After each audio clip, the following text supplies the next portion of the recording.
ഈശോ മിശിഹായ്ക്ക് സ്തുതിയായിരിക്കട്ടെ. ഒരു കഥയിൽ നിന്ന് ആരംഭിക്കാം. ക്രിസ്മസിനോട് 2-3 ദിവസം ബാക്കി നിൽക്കെ എനിക്ക് ഏറ്റവും പ്രിയപ്പെട്ട എന്റെ സുഹൃത്തുക്കളിൽ ഒരു കൂട്ടുകാരിയുമൊത്ത് ഒരിക്കൽ ഞാനൊരു സംഭാഷണത്തിൽ ഏർപ്പെട്ടു.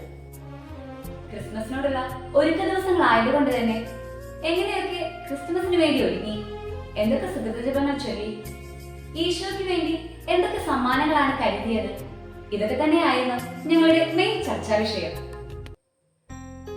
ഇതിനിടയിൽ ഞാൻ 21 ദിവസം വളരെ ആത്മാർത്ഥമായി ത്യാഗപൂർവ്വം ഒരു നിയോഗത്തിന് വേണ്ടി പ്രാർത്ഥിക്കുന്നുണ്ടെന്ന് അവൾ പറഞ്ഞപ്പോ ഞാൻ ശരിക്കും ആകാംക്ഷയോടെ ചോദിച്ചു, എന്താണ് ആ നിയോഗം?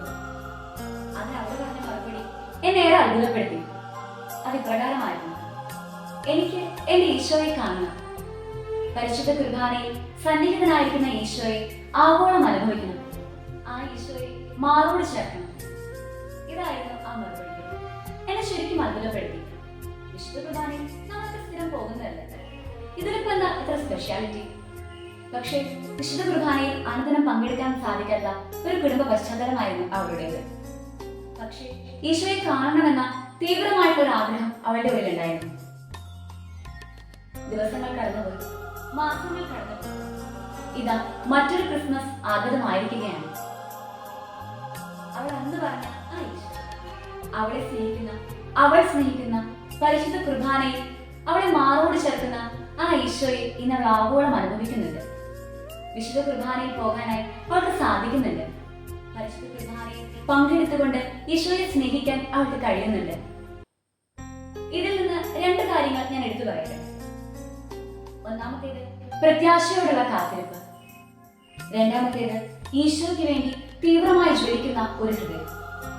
അതെ, നമ്മുടെ ജീവിതത്തിൽ സാധ്യതകളുടെ കവാടങ്ങൾ അടയുമ്പോൾ നിരാശപ്പെട്ടു പോകാതെ കർത്താവിൽ പ്രത്യാശ അർപ്പിച്ചുകൊണ്ട് ഒരു ജീവിതം നയിക്കാൻ നമുക്ക് ഓരോരുത്തർക്കും സാധിക്കട്ടെ. അതുപോലെ തന്നെ ഈശോയ്ക്ക് വേണ്ടി ജ്വലിക്കുന്ന ഒരു ഹൃദയം നമുക്കുണ്ടാകണം. ക്രിസ്തുമസിനായി ബാക്കിയുള്ള ആഘോഷങ്ങളെല്ലാം തകൃതിയായി നടക്കുമ്പോൾ നമ്മുടെ ഹൃദയമാകുന്ന പുൽക്കൂട്ടിൽ ഈശോയെ സ്വീകരിക്കാൻ മാത്രം നമ്മൾ ഒരുങ്ങിക്കഴിഞ്ഞോ? ഒന്ന് ചിന്തിക്കേണ്ടിയിരിക്കുന്നു, അല്ലേ? 1000 പുൽക്കൂടുകളിൽ ഉണ്ണിയേശു ജനിച്ചാലും നമ്മുടെ ഹൃദയമാകുന്ന പുൽക്കൂട്ടിൽ ഈശോ ജനിച്ചില്ലെങ്കിൽ ആ ക്രിസ്തുമസിന് ഒരർത്ഥവുമില്ല.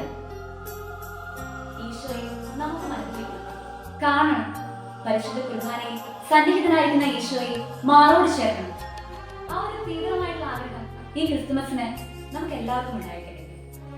ഈശോയെ അനുഭവിക്കാനുള്ള തീവ്രമായി ജ്വലിക്കുന്ന ഒരു ഹൃദയം നമുക്കുണ്ടായിരിക്കട്ടെ. ഏവർക്കും ക്രിസ്മസ് മംഗളാശംസകൾ നേരുന്നു. നന്ദി.